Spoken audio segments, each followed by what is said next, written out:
Valley, hooey Hollywood, where any office boy or young... Welcome in, everybody, to another episode of That Movie Show. Mike Wendt and Eddie McCabe taking you through another week of movie talk. Eddie, how you doing? Oh, I'm doing just peachy. Time is ending, and I'm just riding out the apocalypse, watching movies. This is forever taking. Yeah. Yes. What have you been up to this week since we last talked? Because last time we talked, we did a double dose of Bill and Ted for everybody. Yeah. And today it's going to be a little different. Yeah, a little very different. I'm very excited. There's a lot of stuff that I've been doing. Basically, I've been kind of working on a new show. So if you go to improvasylum.com/live. Are you breaking up with me? I'm breaking up with you, and you're finding out right now. I'm producing a live television show that's going to be on the internet and on YouTube. So if you go to improvasylum.com/live, 9:00 on Friday night, the show is called Anything for Money. So I've been working on that, and that's been taking up a lot of my time. That and The Wire. Plug the site one more time, because we're going to talk about The Wire. Yeah, it's improvasylum.com. /live, or just Improv Asylum on YouTube. And so it's going to be a very interesting show. We'll see what happens. What would you say? What would be your business card pitch to get someone to watch? My business card pitch is that it's an improv show that would take place in a consignment shop. So everything's made up. There's a bunch of weird, dumb bits, but literally everything in the show you can just purchase. Glitched in the middle of your pitch. Oh, well, that's perfect, because basically it's an improv show. Like, whose line is it anyway? Sure. So they make everything up as they go along. Yeah. But in addition to that, everything on the set you can purchase. So if an actor is wearing a shirt that you like, you can purchase that shirt. Buy the shirt off their back. You can literally buy the shirt off their back. If there is a trinket or like tchotchke that you like that's on the set, you can buy it. Everything is for sale. You can purchase everything. And so the show is called Anything for Money, and that's what I'm doing. Very cool. Very cool. I can't wait to check out the first episode this Friday night at 9. This Friday at 9? Yeah, this Friday night, 9:00.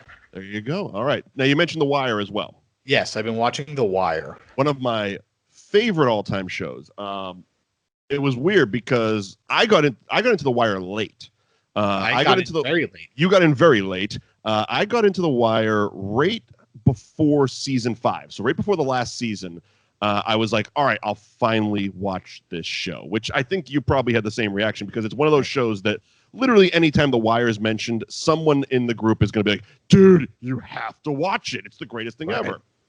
My thing was, I got into it late because the first season coincided kind of around the start of The Shield. And I was all in on The Shield. And I'm like, I only want one cop show in my life right now, and it's Vic Mackey and the Strike Team. And I still to this day, I will say that the first episode ever of The Shield is the best TV I've ever seen. It's the best single episode of television, in my humble opinion. But when I did finally get around to The Wire, I was like everybody else, and I became that guy who was like, dude, you have to watch The Wire. So, how far in are you? I finished season 1. I have not started season 2, but I have finished season 1. Okay. And initial thoughts on season 1? I really like this show. This show is fantastic. Here's the thing. I'm just going to talk about it because if you're like me and you haven't watched The Wire in 2020, then it's on you. So, tough cookies, right? You would have seen it by now. If you are going to be mad that I'm going to mention things, you've had time. You know what I mean? You don't actually care. I think the moratorium on spoiler alerts is like 2 weeks, so I think you're safe. Again, my thing with spoiler alerts, and I've talked about it before, and I'll do the disclaimer again, is if the show is, if the movie has been in theaters, right? Like you could have seen the movie in theaters, and it's no longer in theaters, and somebody mentions something, that's on you. Right? Because you didn't actually want to see this movie that bad, if you're going to be mad at spoilers, right? You could prefer not to hear things about the movie, Sure. but if you've waited 3 months and didn't see Avengers Infinity War and then got mad when people were like, everybody disappeared at the end, it's just like, well, you had 2 weeks. I mean, you had 3 months to see this movie. I mean, I think that movie was in theaters for 6 months, and it's just like you didn't want to see this movie bad enough to be mad that something happened. TV show, it's a week. Because if there is a new episode of something, then you should have seen it. And that's how I feel about it. So I'm just going to talk about The Wire. Cool. I absolutely love that everybody from Remember the Titans is in it. So that's number one. Right. Idris Elba is fantastic in this. He is absolutely fantastic. I love that going into it, I thought that it was going to be a show that was like the cops getting the bad guys. And really, it feels far closer to the story of Baltimore than it does actually feel like cops and gangsters. And the fact that you're saying that, you're really going to enjoy season 2. I can already say that without spoiling it for you. The fact that that's the take you're taking away from it is you're really going to enjoy season 2 then. Well, because I absolutely loved the way that season 1 ended, because they ended up getting the bad guy at the end, and like people it was went a very away. Brady ending. Yeah, it was, basically everything wraps up all nice. But then after that, when the last moments of the season, right, of that last episode, it's basically everything. It basically mirrors the beginning of the first episode, Correct. Like almost verbatim. And so it leaves you with this sense of like, that kind of old Hydra mantra of, strike one down, 2 more shall take its place, where it's kind of that thing where it's just like, oh, this machine just keeps on turning. The Wire is the circle of life. Right. It's just the next man up, and we're just moving right on to the next guy takes over the yard. The next, Idris Elba just assumes the head honcho job. You know what I mean? Like everything just kind of just keeps on keeping on, right? And even the cops just all shuffle around in circle, and they all just kind of carousel into different roles, but nothing really changes. I think it's one of those things, especially the way you're describing it. If the story that you just watched for 10 episodes or so, however long the first season is, if the story and the writing wasn't as compelling, that would come across as a very anticlimactic ending. Right. But because you invested 10 to 12 hours of time building these characters and building this world and really attaching yourselves, and they're deeper characters than just the surface level cops and drug dealers. It's like, okay, I get it. And this is a world, as you said, that keeps on going on. So you want to see more. And the fact that that there is 5 seasons, it's like, great. I can't wait to spend some time with these people. Yeah. And then, it's very interesting because, in most shows and most cop shows specifically, it's black and white, right? You have the cops and they're the good guys, and you have the drug dealers and they're the bad guys. And Barksdale, first of all, probably the smartest, like their entire organization between Barksdale and Stringer Bell, they are the smartest criminals in any TV show I've ever seen. Right. Like, it's fantastic how well written and how smart they are. Right. And that, first of all, makes it extremely compelling because they're just intelligent, and it's not just like, I'm a bad guy for being a bad guy's sake, right. But you look at them and you spend time with them, right? Sure. And so you understand their interpersonal dynamics, you understand how they think, and it makes it so much more compelling than just like, I'm the big bad guy of the season and you're just not gonna know. Like, I'm gonna pop in from time to time, but I'm just bad for being bad, and that's it. And this show offers 3-dimensional, compelling characters, because McNulty is a dick. Like, he is terrible as a person. You know what I mean? And it's funny, you brought up the Shield, and it's funny because Vic Mackey is a worse guy, but more likable than McNulty is. Right. McNulty is doing the right thing, rubbing everybody the wrong way, and just being an absolute dick, but is a better wholesome cop. Right. Like, it's just like, it's very weird that those two things, because I didn't realize that they started at the same time, but I immediately started comparing the two, right? Because they felt the same. Well, it's almost as if the two personalities just flipped. So Right. like you said, Vic was a good person doing it for, at least on a surface level, Right. doing it all for his family and trying to do the right thing to, blah, blah, blah, blah, blah. Like he was a family man that loved his family and, Right. flawed, obviously. But Yes. he was also, He at basically work, makes at one work, he's a super villain. Right. He was basically, and it was a literal comparison when the show came out. He was basically the police version of Tony Soprano. Yes. He's a family man that does horrible shit for a job. You know Yeah. what I mean? He has horrible things at work, but he comes back to his family and tries to keep making it all about his family. Whereas McNulty has all the best of intentions for his job and completely ignores his family and doesn't give a shit about his family. Yeah, the fact that asshole just is like, oh, hey, that's Stringer Bell. I've been trying to tap this dude for forever. Hey, kids, go follow him. And then he loses them. Well, and you mentioned how smart Barksdale and Stringer Bell were, and it's funny because they did focus. It seems like they focused a lot on, like you said, making what you would perceive as the villains of the show a much deeper character, and by that, the cops start off as generic cops. All right, we're just going to do hand-to-hands and bust these guys, and then because they're such smart criminals, the police now have to evolve and have to start using new technologies that, at the time seemed outlandish, cloning, cell phones. Well, they haven't even got the cell phones yet, but pagers and pay phones and shit like that. And the fact that they kept changing it up makes it's part of the fun of this show. And the reason it went on for 5 seasons was because the criminals were so smart and because they kept evolving just as the cops had to evolve. It wasn't the cops being the smart guys and got busting these dumb criminals, and then next year you get a series of new dumb criminals. We got to try to do new things and keep up with technology and all that shit. Right. And again, by doing that, it again makes it seem more like this is a story of things that are happening in Baltimore. Right. It's not, it's like, because at the end of season 1, obviously Stringer Bell at the end of season 1 is now the guy in charge. So the drug enterprise is still going forward, but it's not people are still going to get high no matter how many dudes get arrested. Yeah, right.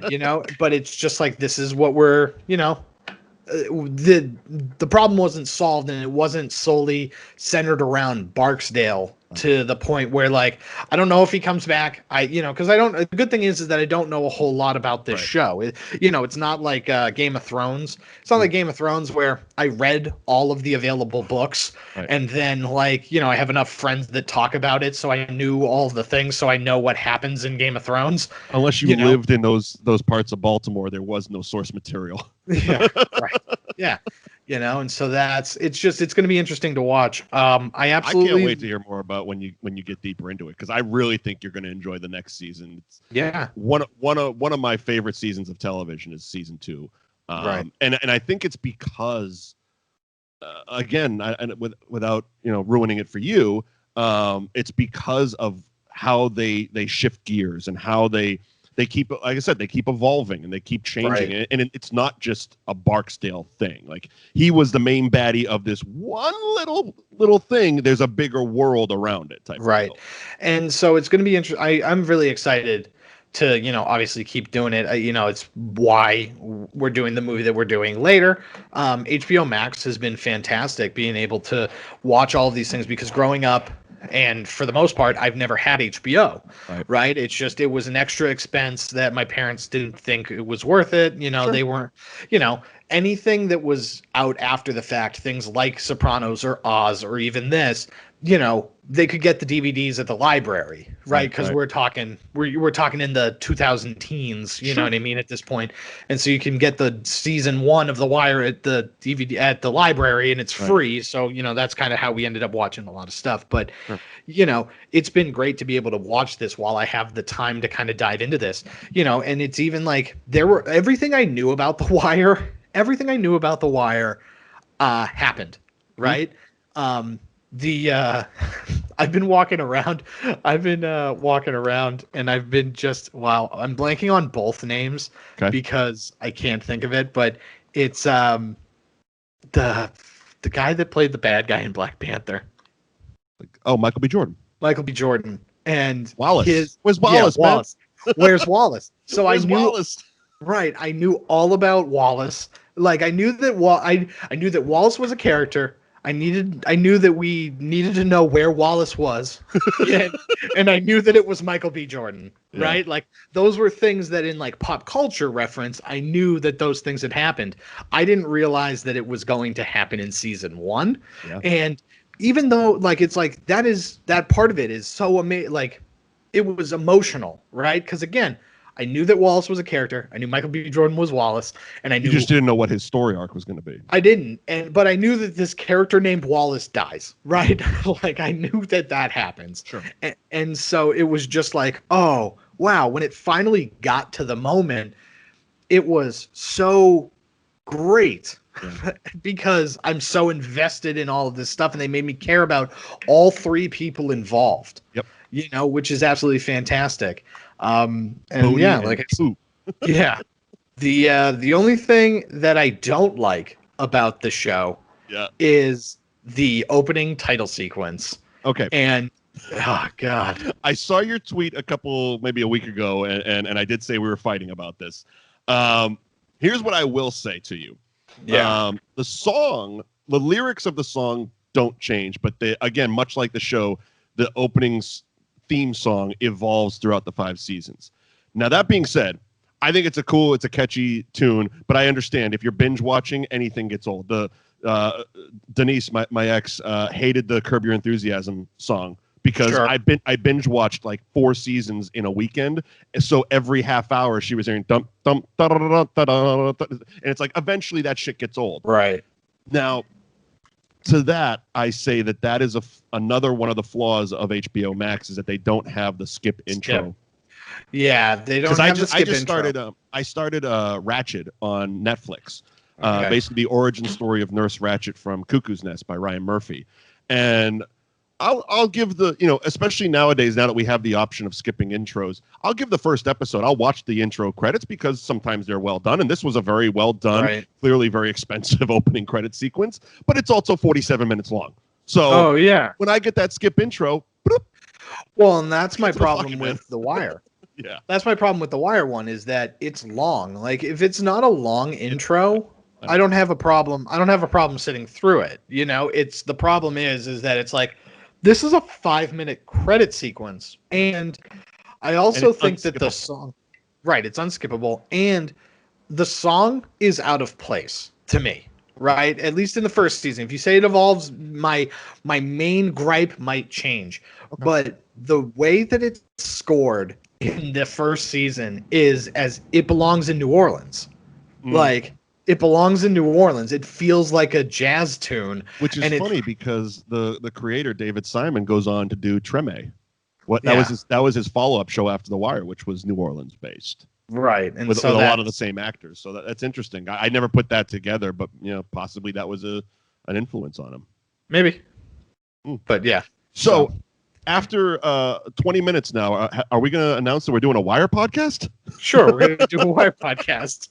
You just said you're looking for content on this new network, The Wire. Yeah, right. We got a solid 50 episodes ready to go. Yeah, we're just gonna do it. We're just gonna talk about every single episode of The Wire. It'll be airing specifically after our Shield podcast, which I've been trying to get going for a while. The pitch of it was you had rewatched it right as I fucking said, let's do a rewatch of it. So maybe next year, after you've had some time to separate from the Shield, we can get back into the Shield because that's definitely a yearly rewatch for me. Okay, so now that we've covered that, our 30-day film challenge as well is still going on. I believe we're on day 9. Yes, and we have day 9 is a film you hate that everyone else liked. You go first. Okay, I'll go first. Which I think just by definition alone, this is a controversial topic because it's basically you're saying that you don't like something that everyone likes. Sure. Mine is Lord of the Rings. Okay. Not just the one, the whole goddamn. Yep. I would say trilogy, but I think there's like 8 movies. So there's 3 Lord of the Rings and there's 1 Hobbit book that turned into. So yes, 3 Lord of the Rings movies and 3 Lord of the Rings books. Yeah. 1 Hobbit book, 4 movies. Yeah, fuck all of them. Yeah. I've tried so many times. My brother bought the big super duper DVD box set that was like as thick as the fucking Bible, and it was like each movie was 12 hours. Like legitimately, I think they were 6 hours long a piece, something like that. They were ungodly long. But I'm like, it was one of those things. Like I did the same thing because he owns all the Seinfeld episodes on DVD, and I never got into Seinfeld. And I'm like, all right, I'll try to burn through these and just to see what the fuck everyone's talking about. Right. Couldn't do it. Yeah. I tried so many times to do Lord of the Rings, and I'm like, I wanted to watch them. Like, that's the bitch of it. It's like, I'm like, okay, all right. I've tried like 3 or 4 times. Like, all right, I'm going to sit down. I'm going to just fucking do it. Just fucking do it. About hour 4 of movie 1, I'm like, I'm done. I'm out. Right. I'm going to make dinner, and I'm never coming back to this shit again. Fuck the Shire. Fuck the Hobbits. Go look for a goddamn ring elsewhere. I'm with the guy in Clerks 2. Fuck this movie. Now, so Yes. Did I? Oh, I lost you. Nope. Yeah, you still off. All right, there it is. I muted myself by accident adjusting my microphone. There's so much passion about the Hobbits. Yeah. So now the question I have is do you know why you don't like the Lord of the Rings? Like, is there like a tangible? Because I do. I've never been. I think we've talked about this. You're not a Wizards and Dragons fantasy guy. I think we hit on it on our Onward episode more than anything else. I'm not a Wizards and Dragons. I've never watched Game of Thrones just because that genre doesn't interest me. Sure. And like, if something's really good, it's really good, and I'll eventually get around to it. Like, I'm sure I will eventually get around to Game of Thrones because it's, again, one of those things like The Wire where it's like, everyone says, you got to watch it. How have you not watched it? All right, eventually I'll get around to it, Right. But again, I was also waiting for it to wrap up because I didn't want to get committed to something and then have the next 5 years of my life be dedicated to it. That happened with another show that I don't want to talk about. Well, now I want to know what show it is. Nip Tuck. Oh, yeah. Okay. Season 1 was incredible. I own season 1 on DVD. I was that big of a fan of it. I bought it on DVD. The next everything else. 7 fucking seasons sucked. It basically started my love-hate relationship with Ryan Murphy, which is why I went to lunch with a friend of mine yesterday, and she had to convince me to fucking watch this Nurse Ratched thing because I knew it was a thing. I knew it was being made, but it had Ryan Murphy, and I'm like, maybe, and it's not like I completely hate Ryan Murphy shit because I love the TV show he did, Scream Queens, with Emma Roberts and Jamie Lee Curtis. I've liked season 1 of every show Ryan Murphy has done. I've hated every other season of every other show he's ever done. I was told in the same conversation that apparently I have to watch specific seasons of American Horror Story. Yeah. I did it the wrong way. I did it the more traditional way of my brain thinking, okay, I'll start at season 1 and binge through. And they're like, no, it's anthology. You don't need to know the stories of all these fucking things. And by the way, you only need to watch 3 out of the 9 seasons there is. Yeah. So cool. Right. All right, good. Like if you word it that way, I'm all in. Well, like if I only had to watch 20 minutes of Lord of the Rings, I'd be fine. Well, and that's the thing with Ryan Murphy is that he's good at telling one story. So American Horror Story works for the most part. I've enjoyed a majority of them. Right. And the reason is because it's all new. So he can do his bullshit in a new season because he doesn't have to actually have multiple seasons of something. So he can do 12 episodes. But when he has to do 80 episodes, it falls apart. Now, I also do not like Lord of the Rings. I would agree with you. Now, I do like the fantasy genre a little bit. It really kind of needs to be like specific. You know what I mean? Like I can't just all of a sudden be into everything. But my issue is that the way I read books, right? And I'm going to put that in air quotes because I don't read books often. I don't read books often, and when I do read them, it's very specific where like I'll read along while I have the audiobook, or I'll just read the audiobook. or I'll just listen to the audiobook. That's an interesting. I've never thought to do that. That's a really cool way to kind of read, is to have the audiobook in your ear and read along with it. Yeah, it makes the experience, because I am just not a reader. I'm a movie guy. I always have been. Same exact way. I've listened to audiobooks a number of times. I never thought to actually read along with them. That's not a sponsor. Not a sponsor for this. Not a sponsor for this at all. Yeah. But I've gotten into Audible recently. Sure. And basically what I've done is I get the book on Audible, and then I get the book from the library, and then I just read along. And so I did Gary V's Crush It, which is more of like a entrepreneurial book. So it's great. He's on the internet. Watch him. He's fun. But then Jack Reacher, I did the first book of the Jack Reacher series, and then I just downloaded it because I never actually sat and read them, because I'm dyslexic as fuck. And when Harry Potter came out, like the original Harry Potter, trying to read all of those fake names really fucked with my brain. And I just couldn't fucking do it. And it was just like Hugglesmuff, and it was just like, fuck no, That's another one I never got into because of the fantasy genre. Yeah. But it's the guy that does the audio book for Harry Potter is very interesting. Like he does all voices, and it's basically like listening to an audio play. So that's how I read books, right? Okay. And so I did the same thing with Lord of the Rings a while ago, and it's engrossing. It is an engrossing thing, because one of the things that books capture in a way that film doesn't is the description of the world, right? And so or if you're reading American Psycho, the description of every suit that guy wears. Holy shit. Yes. 7 pages, one suit. And so in the same thing, it talks about the Shire, right? We're talking about Lord of the Rings. It talks about the Shire, and it paints a beautiful picture of what the Shire is. Okay. And as a book, that works, right?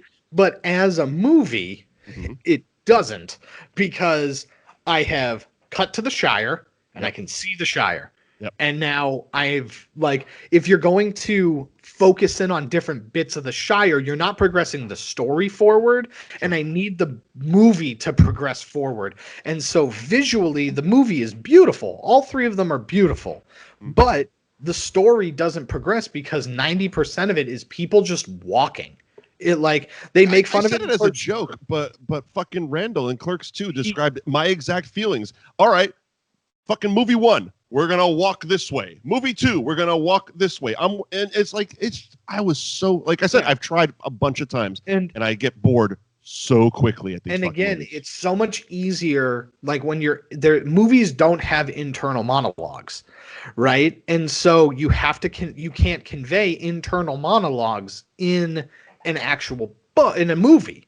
And so but they would give knowing glances to each other in the show. Yeah, right.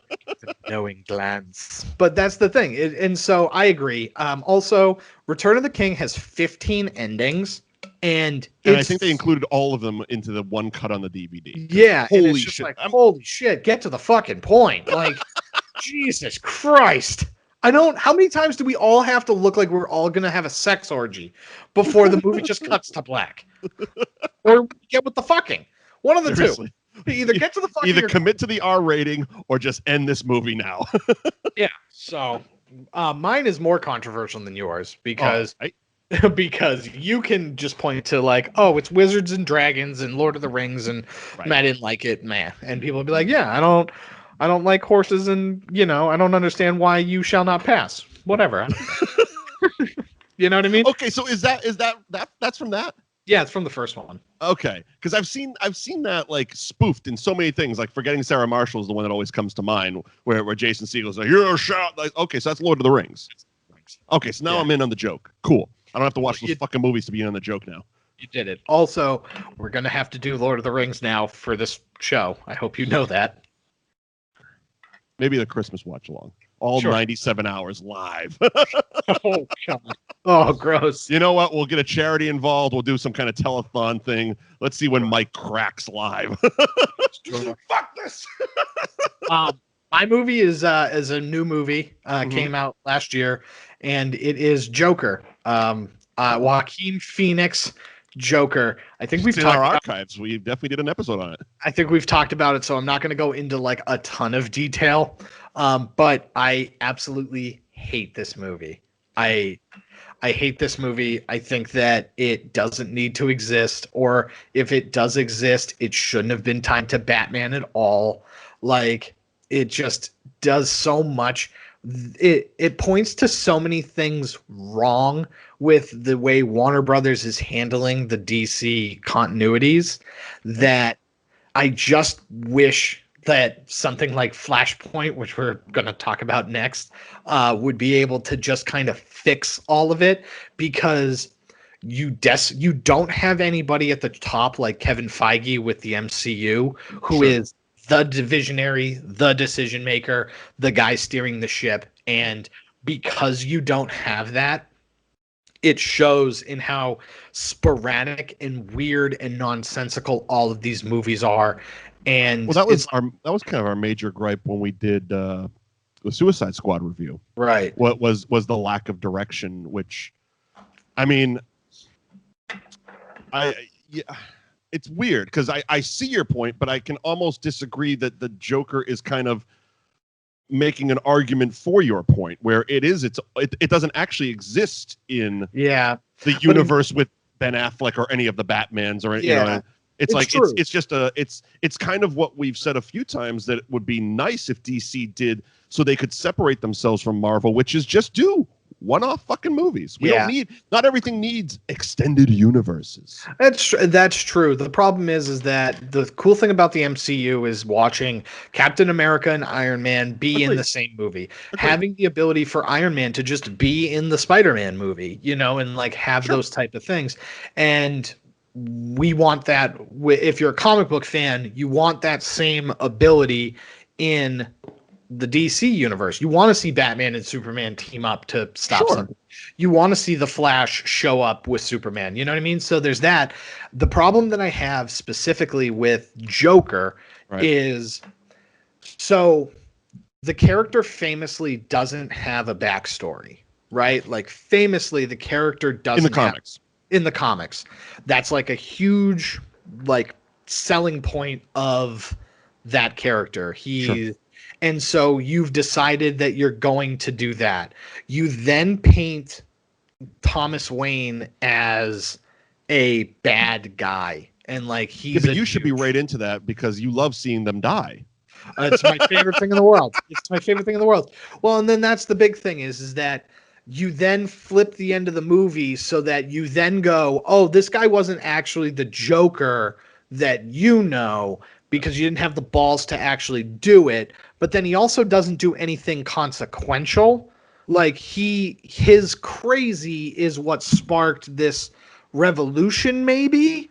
And like that's the point of the movie. Whereas like the movie would have been great if it pulled the rug out from under you and he was Joe Chill. He was the guy he's the guy that killed Thomas and Martha Wayne. Which right? Yeah, I don't know. Whichever time you want it to be. Because I like the one where Jack Napier kills him. Yeah. Yes. Jack, you're my number one. A guy. Fucking love that shit, man. Yeah. But that's the thing. Go listen to the Joker episode because I spell it out in a longer version. This is the more tamed version of my rant on that movie. But yeah, I don't like it. I don't like it at all. You were also telling me that if in fact Joaquin Phoenix is the Joker, he's at least right at the youngest age he can be is 25 years old when Thomas and Martha Wayne are murdered. Yep. So and that makes Bruce Wayne 12 to 14 at the time. Yep. And so 10 years has to go by at least before he's actually Batman. So you're telling me that by the time he's full on Batmaning, like this character's almost 50? Yeah. It's like, oh no, get out of here. Get the fuck out of here. Get out of here. This is stupid. Okay, so you mentioned it in that the Flashpoint thing, and there's been a lot of reports and news, mostly casting related, coming out. I believe it was either last week or the week before. We talked about how Affleck and Michael Keaton have been signed on to be Batman in this. Again, I know nothing about DC, let alone a lot of the comic book stuff and the origin stuff. Briefly explain, because this seems like Spider-Verse. Sort of.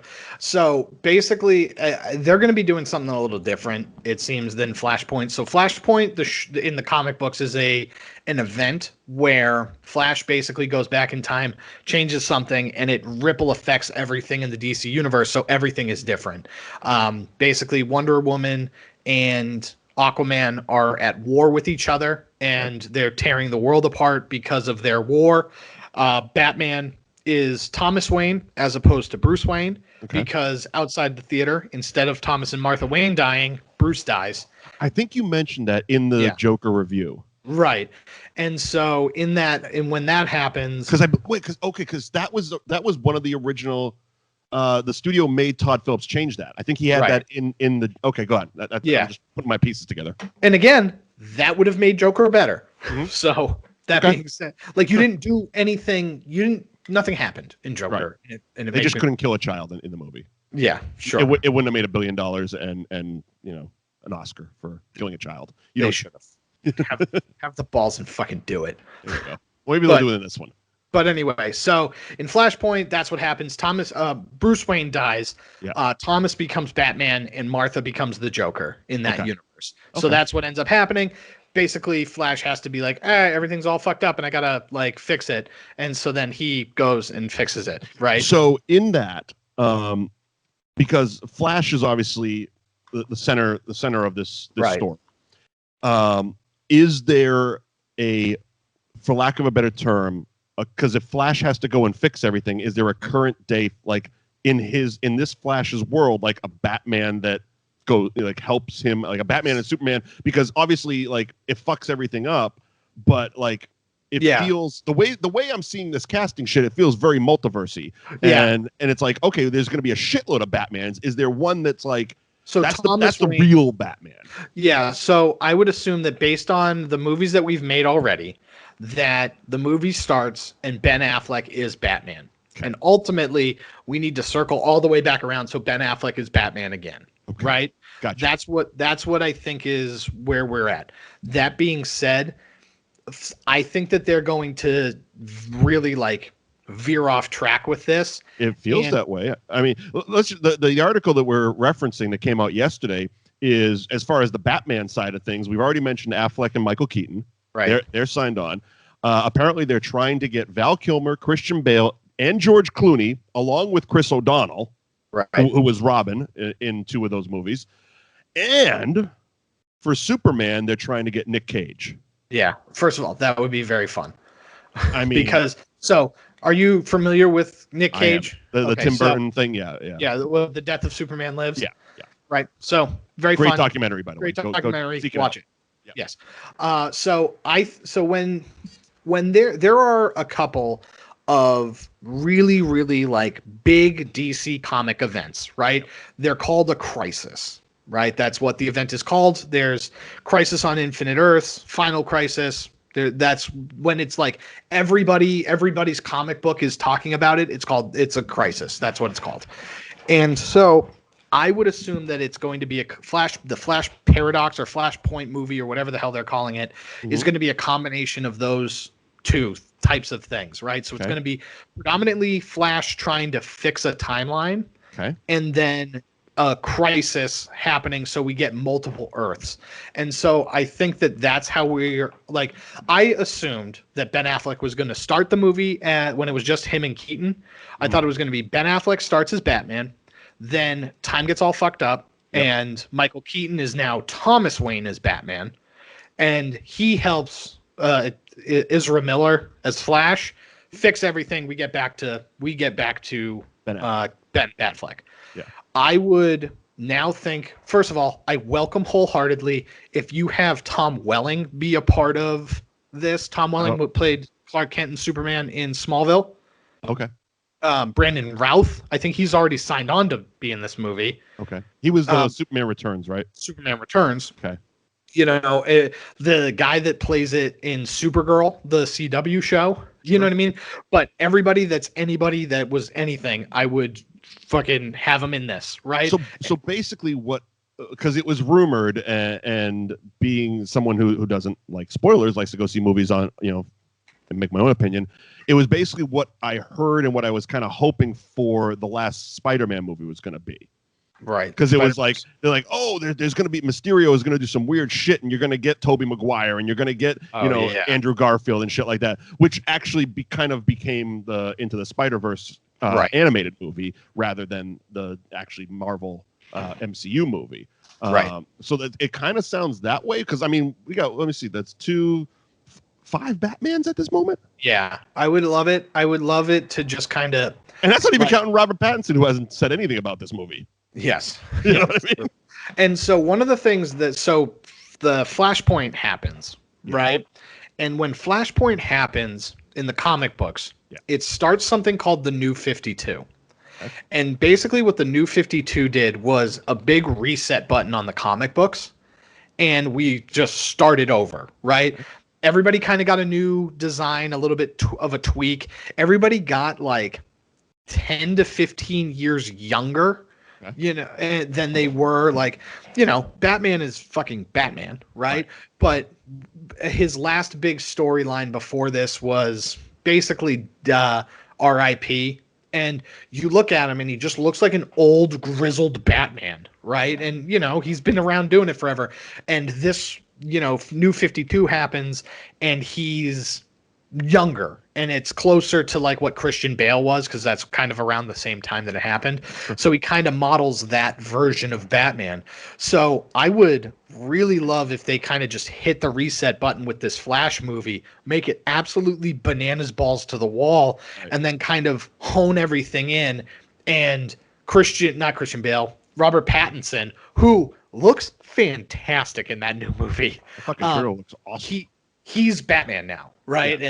And that's what we've gotten. Because if you just told me that like him and Christian Bale are the same Batman, but it's just, we can't have Ben Affleck 15 years ago. You know what I mean? Yeah. Like that's what I would like to see. Hopefully they knock it out of the park, but I don't believe they will. I mean, I'm hopeful, and here's the thing, because in the past, I don't have any history with the comic books, but I dig comic book movies, and I've been all team Marvel pretty much from day one, and most of it because not like I'm against, because I loved the Keaton Batmans, the Kilmer and the Clooney ones were goofy as shit. Those are what they are. I mean, Jesus, George Clooney referenced how stupid it was in his Oscar speech. I would also like to think that the Kilmer and Clooney Batmans are not a sequel to Keaton's Batman, but a sequel to Adam West's Batman. It would make a hell of a lot more sense, especially the Clooney one. But like, the Dark Knight trilogy, I love that shit. Still Dark Knight, one of my favorite movies. We did a review on that as well. So it's like, I'm not anti DC. It's just the last run of them, they've just been fucking up their own continuity, as you said, and they've not been great movies, and it's been hard to keep up with them because they keep changing and keep misdirecting everything. However, to bring the glass half full, what we have on deck, like that DC fandom thing or whatever they did, their version of Comic-Con that was like a month ago, everything that came out of it, I'm all on board for. 100%. James Gunn's Suicide Squad looks amazing. The shit that The Rock's teasing with Black Adam, all in. I was a fan of the Shazam movie they did. So cool. This Batman trailer looked fucking awesome. And now this is goofy as shit. And I'm like, yes, I'm all in for this dumb fucking multiverse weirdness shit. So I'm hopeful that DC's going to pull it around in 2021. I would hope so too. Are you ready after about an hour? I've been ready the entire time. You were the one that was just like, hey, we should talk about other stuff because I don't know how much I could talk about this. You know what? Let's get going. Godzilla versus Mechagodzilla. When a black mountain appears above the clouds, a huge monster will arrive. It looks like a prophecy of some sort. I want the statue! Ah! A monster! A monster will set fire to the city and trample on the people who try to run away. Mechagodzilla. What does it mean? This is Space Titanium.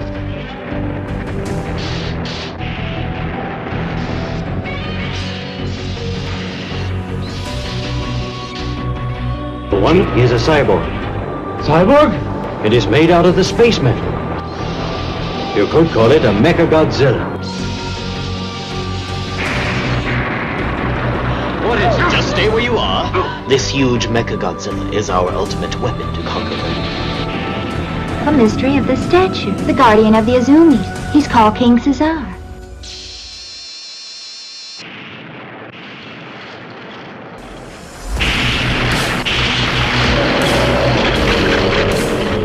Mechagodzilla, destroy him quickly!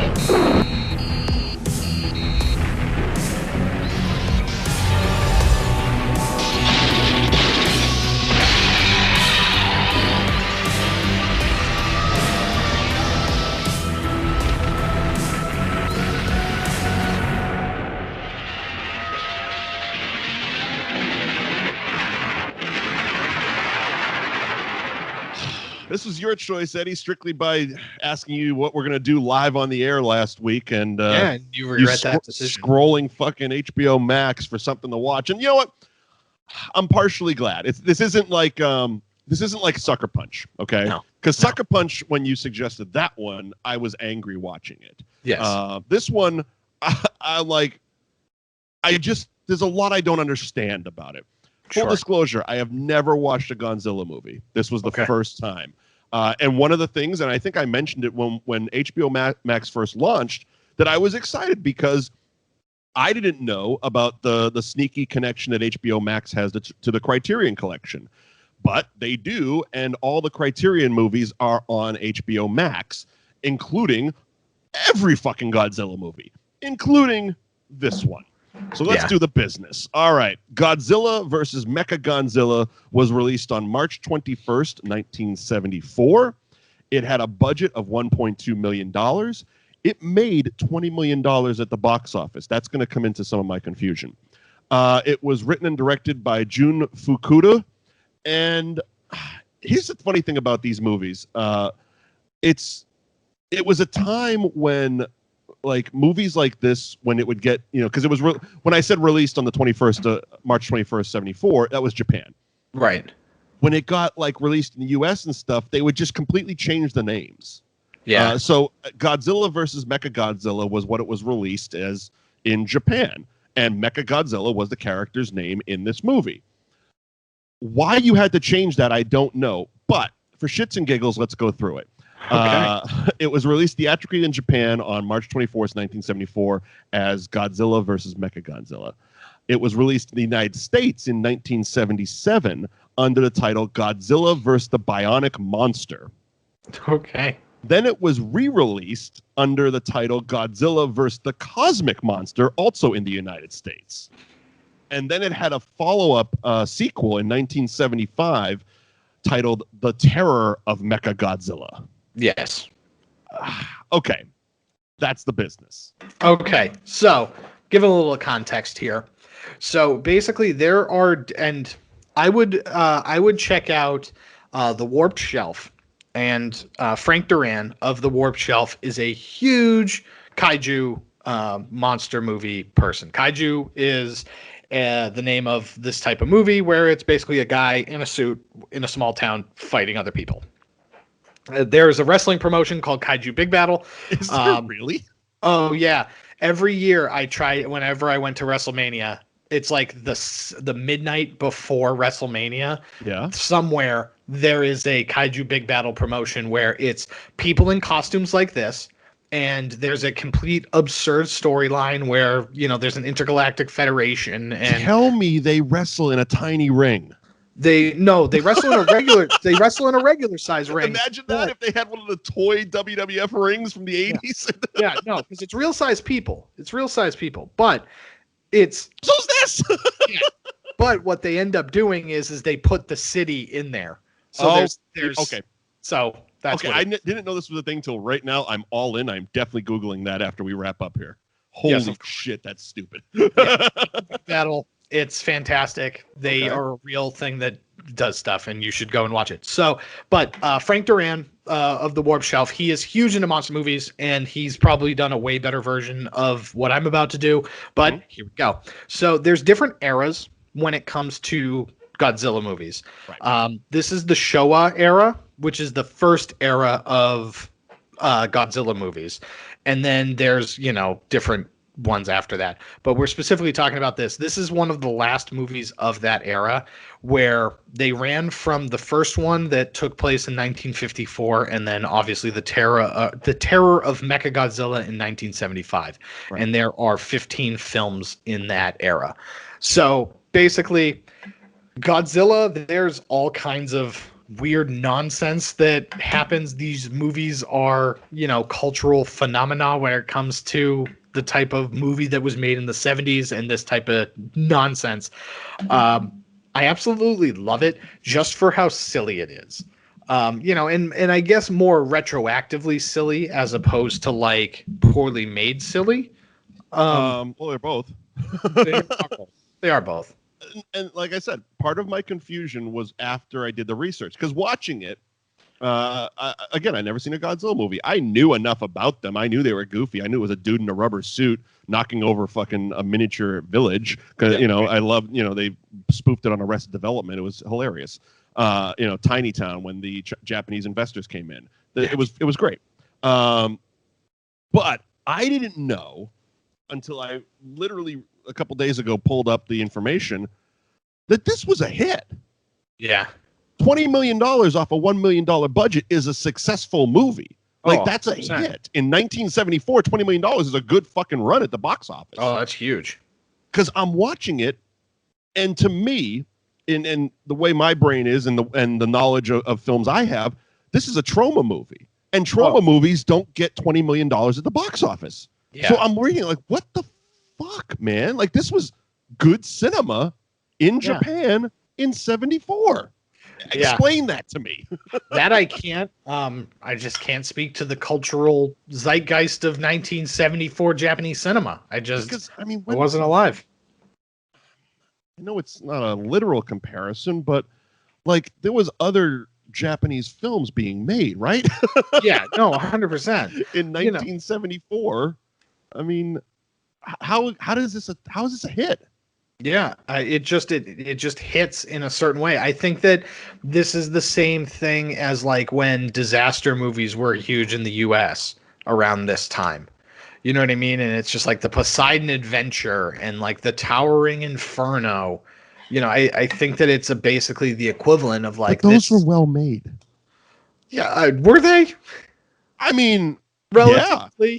I mean, I would say if you watch them, Poseidon Adventure and Towering Inferno, probably better budget and better production value than this fucking stuff. Yeah, probably. But you're also talking about Hollywood compared to Japan. Didn't one of them have O.J. Simpson in them? Probably the Poseidon Adventure. Okay, so this is what I was looking for. Yeah, so the year before Enter the Dragon was released, right? Okay. Yeah. And like that's a similar scale cinema in the same era. And Enter the Dragon had less of a budget than this movie. Right. Okay. And it had Bruce fucking Lee, who was a major star at the time. That's the type of shit that confuses the fuck out of me. Like you put over $1 million into a dude in a rubber suit, and Bruce only gets $850,000. Yeah, it's the same thing. And again, I can't explain the phenomena, right? But it's the same. I know I'm comparing monster movies to kung fu movies, but even still, I mean, those kind of fit into the same mold as even like low budget horror movies, right? Where it's just like I can't explain the phenomena. I just can't, right? But it's like, look at the budgets compared to how much they rake in for the Paranormal Activity franchise. Sure.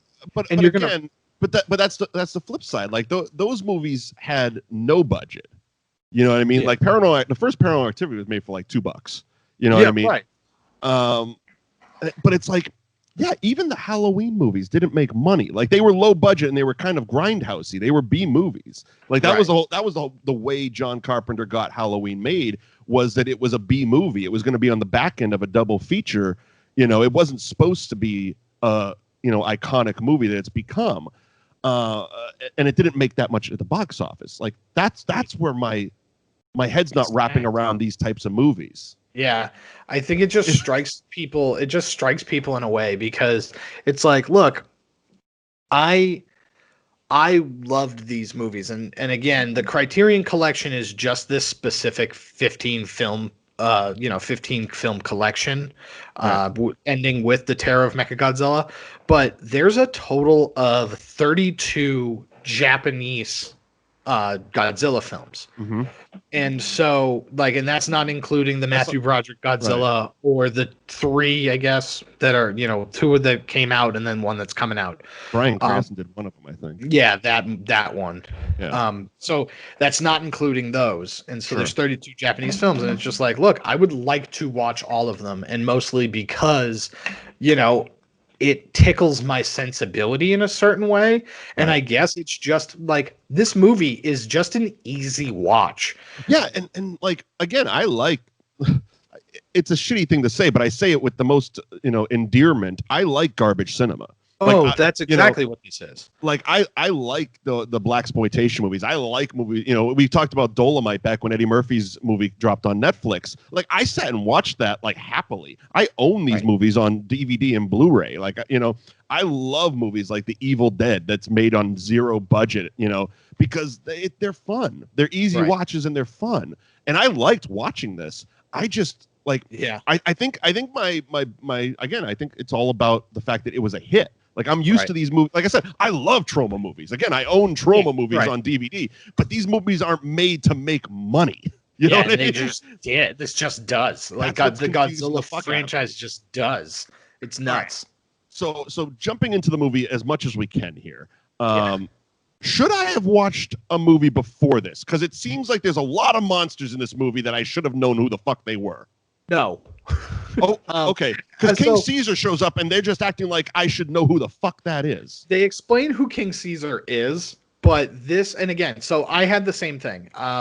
Again, I haven't watched all of these movies. I really want to, but as far as I know, because HBO Max is available, and please sponsor our show.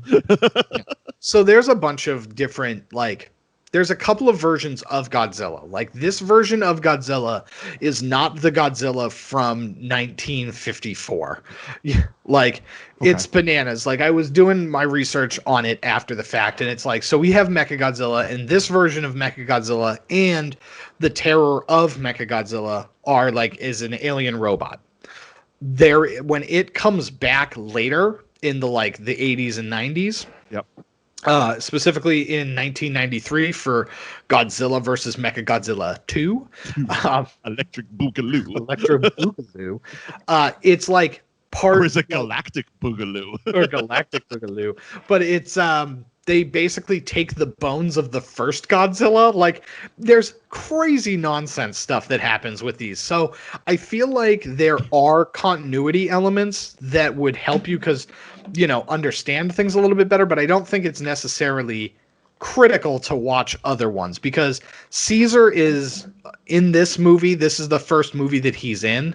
Okay. And he's not in any of the other ones. When he shows up, everyone knew who he was. It's King Caesar. It's wait a minute. You need to explain that shit. I mean, okay, so King Caesar was the one that looked like a Triceratops, right? No, King Caesar. That King Caesar was the dog thing at the end. Okay, the one that kind of looked like the shit demon from Dogma. Yeah. Just without shit on. Yeah, that was Argorillas. Yeah, you try to say that fucking word. Yeah. He's shown up in other I'm going with Anguarius. Yeah, because it looks like Aquarius, but just with a NG at the front. Yeah. I'm going with Anguarius. That makes sense. And it looks like, because I have a thing pulled up here. Yeah. So it looks like he was in a couple of other movies. He was in Destroy All Monsters, 1968. So that because he was in it in the beginning. Yeah, and I know that I know enough about the franchise that I know the Godzilla design has changed over the course of years, and I think it might have been the Broderick one that kind of looks similar to Anguarius, where it was more spiky on the back. Yeah. So I'm watching, oh, maybe that's Godzilla, because Godzilla didn't show up really for a while.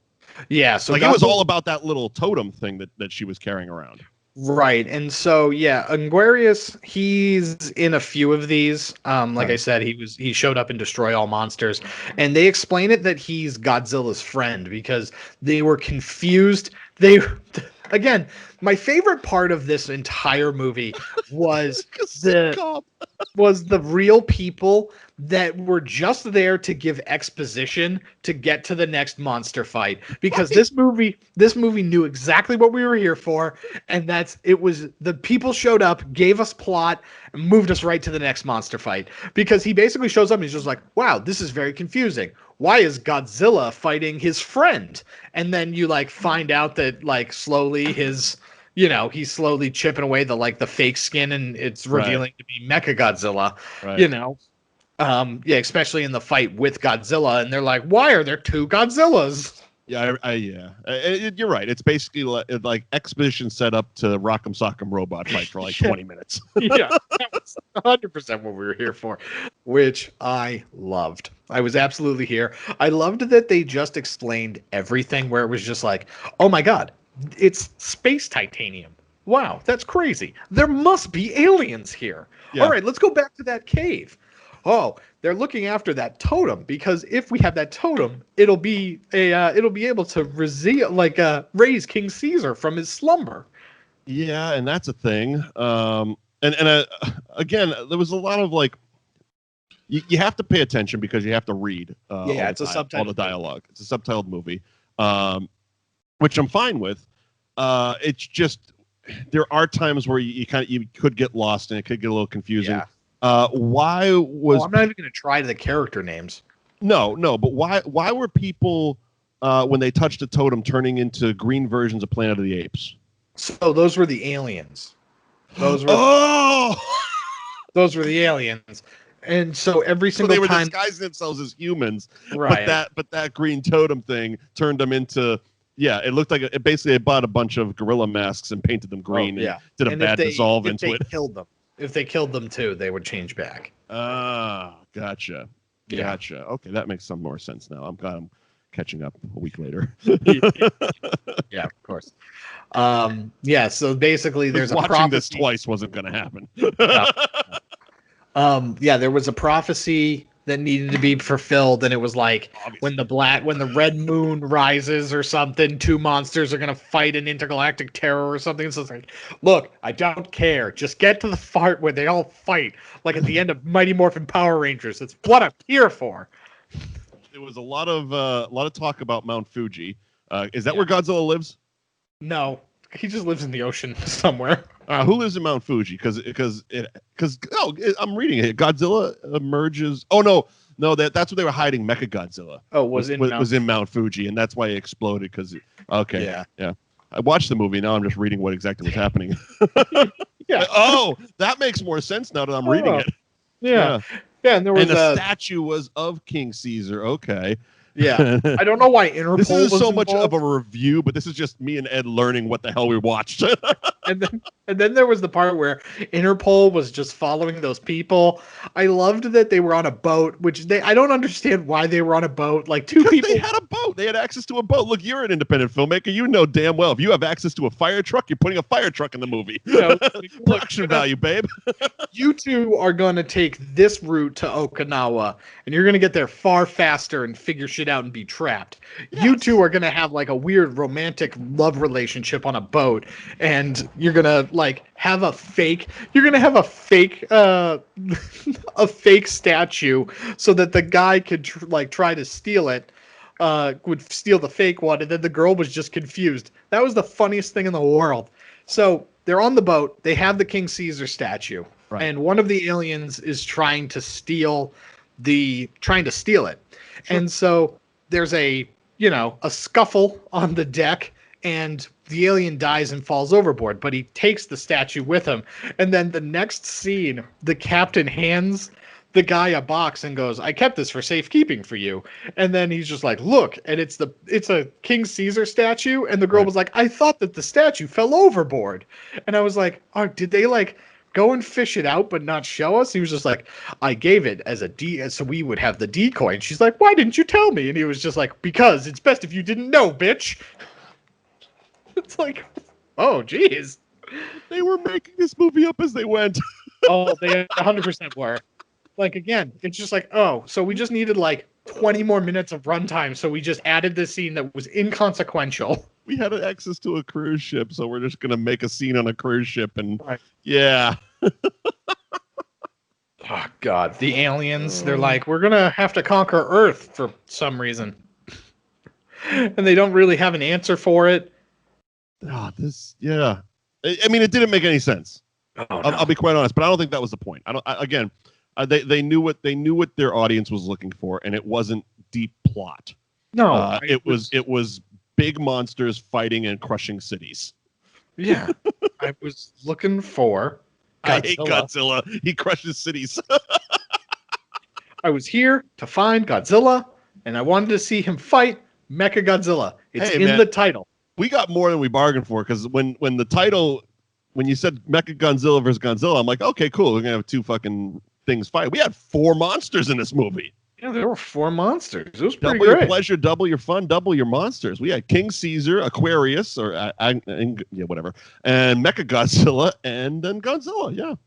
I love that they kind of like, especially like during the, he's his friend thing. They really made Godzilla like the hero of this fight. Right. Well, and I don't know where that switches. He comes out, and it's almost like I know it's a dude in a rubber suit, but watching it as a movie, you're like, oh, well, he's kind of like he's playing it nicer than if he was the bad monster. If that makes any sense. Yeah. Like the guy in the suits was like, it felt like he was a nicer monster. Like you could pet this dog. He's definitely the bad guy in the first one. I mean, I would assume so. He's definitely right. He's definitely the bad guy in the first one. And I don't know where it switches, but it definitely switches at some point where it's just like, oh no, this other monster is worse and he's here to help.